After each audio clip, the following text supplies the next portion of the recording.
يسعد صباحكم مرة أخرى مشاهدينا. بعد ما شاهدتوا قبل شوية فقرتنا الصباحية اللي كانت مع ضيفنا الشاب المبدع والمتميز واللي عنده روح مثابرة عالية جدا، ستار كواليتي. نورنا اليوم وأكيد نورونا كل ضيوفنا اللي انضموا لنا في هذا الصباح. نرجع لحضرتك وليد صيهود، عازف آلة الساكسفون. كل الهلا بيك، وأكيد اليوم احنا أخذنا من وقتك الكثير والكثير، لكن أهلا وسهلا بك. وليد، اليوم العازف وصل مرحلة أنه يدخل استوديو، العازف العراقي حتى بالاستوديوهات العربية ده يدخل ويشارك بوضع لمساته الموسيقية. أنت وين تشوف العازف اليوم العراقي؟ شلون وصل المرحلة؟ شلون دي يتعامل مع العازفين البقية؟ والله شلون ما تقول، الاهتمام اكثر فيه صار بس بالمطربين مو بالموسيقيين بالعزاء. المطربين يحتكف وكذا ويسافر، واحنا الموسيقيين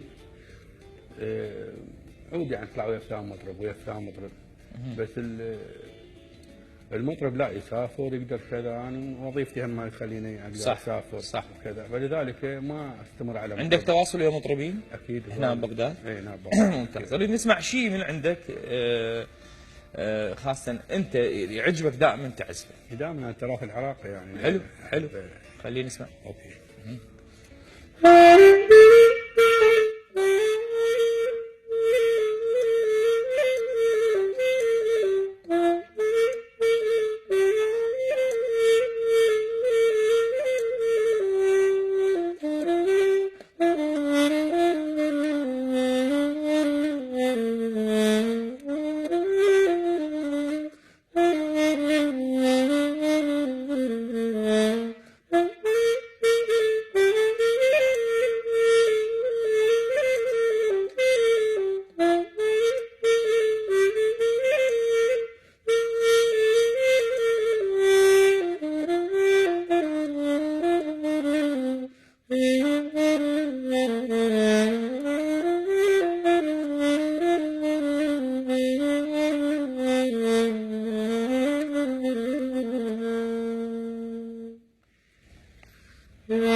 الله على هذا العزف الجميل.